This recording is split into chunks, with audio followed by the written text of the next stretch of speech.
Ben, thanks for joining us. A very uneventful opening day, a 1-0 win, but plenty of drama.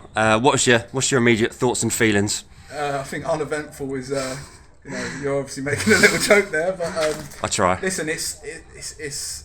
I just said in there, and I spoke to Ashford's manager at the end. I said all that 6-7 weeks worth of pre-season and hard work, you don't kind of expect to come into a game like that as the opener. There was a lot involved. I don't think either side kind of covered themselves in much glory. However, at the start of the day, 3 points is on your mind, and that's what we've got through. And I'm sure you're going to ask me a question on it, but through a lot of character from every single player that arrived through the door today. If you'd a bit of a cliche question, but on the opening day, if you'd said, would you take an ugly 1-0? I presume you'd have taken it. Yeah, all day long. Ugly sometimes gets thrown around. That definitely was ugly, but sometimes people, will look at teams and think, that was ugly, an ugly win. But sometimes it can be the other word for me is organised.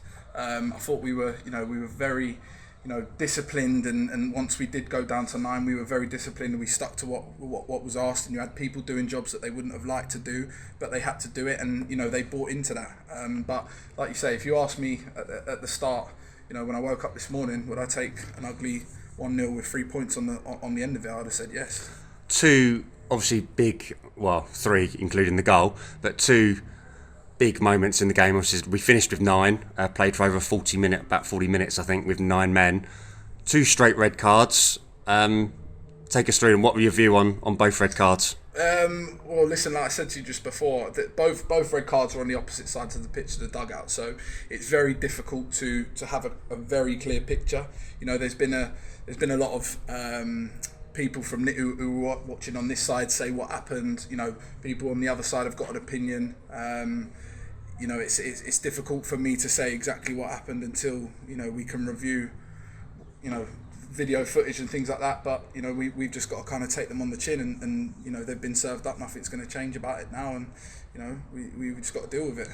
But once we did go, obviously, went down to 10 men just before half time, and then took the lead early in the second half, and then after going down to 10 men, obviously just before half time, what was your half time team talk? Well, listen, I said at half time the first half wasn't something that we were happy with in terms of I don't think we was at the levels that we require. I think we were giving the ball away way too cheaply.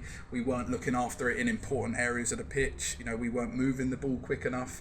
We didn't look a threat. And I said at half time, we had a similar conversation after the game against Wembley in pre-season, where once we went 1-0 down in that game, we didn't have someone on the pitch who was going to take it by the scruff of the neck and go and do something that will liven the game up and suddenly bring us on top.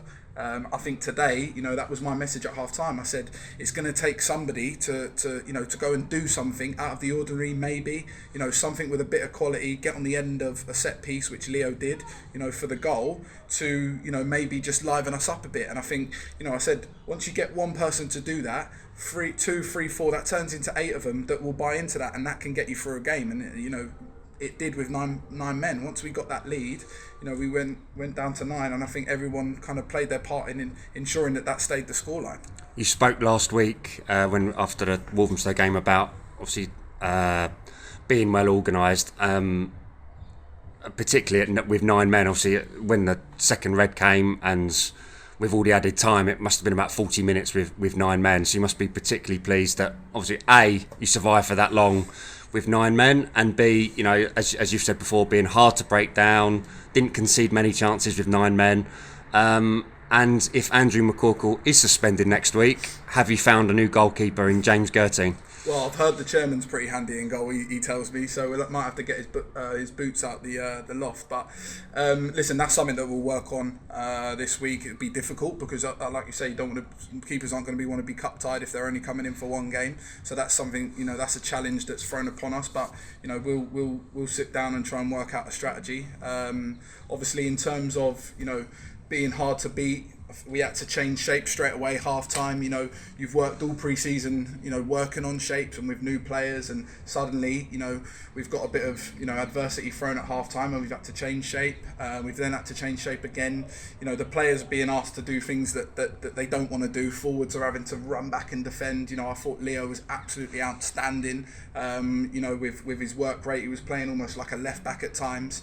But, you know, a lot of credit, I have to say, you know, goes towards the management team, because it's not just me that makes decisions on the back of that. You know, changing shape and identifying where their threats are now going to be when we're down to, you know, less players. So a lot of credit goes to, you know, Den Keegs and Nick off the back of that. And the last person I want to just kind of give a bit of praise to is Ryan Watts, who's been in with us as a strength and conditioning coach all pre-season. Now, you know, the fitness levels that I think we showed, you know, for 90 minutes, especially some players, I thought was outstanding, considering they're having to kind of, you know, graft, and, you know, when we've got the ball, you want them to go forward, and people are saying to get forward, you suddenly lose it there, you need everybody back. They had to kind of be in 3 or 4 places at once. So that's, you know, that's a massive credit to, you know, Ryan, and obviously the players, you know, the ones that finished on the pitch, the ones that came off the bench. You know, they didn't start, they weren't happy, but they were certainly happy to come on and, you know, see the result out for us. So. Finally, looking ahead to next week, we're back at home against another Ashford United in the FA Cup. Your thoughts ahead of that? Instead of what do you know about them already, and are you going to, you know, what's your thoughts ahead of an FA Cup game? Yeah, listen, it'll be tough. They've obviously got a good manager. They've got an experienced manager who's played in the game, you know, for a long time. He's been at a lot of clubs, and, you know, he obviously knows what he's doing. They've made some good signings, some that we've come up against before. So it'll be a difficult game. FA Cup always is, and also it's obviously a team that we've never come up against. And, you know, they're the ones that you don't usually know much about. So we'll obviously do a bit of homework this week. We've got a lot to do in terms of, you know, getting players recovered from this game. Like you said, the keeper situation is something that we've got to think about. So it's a big week for us, because I know how important, you know, FA Cup results are for clubs at this level. So yeah, it's a big week for us, and we're looking forward to it. Ben, thanks for your time. Great way to start the season, and good luck next week. Cheers, mate. Appreciate it.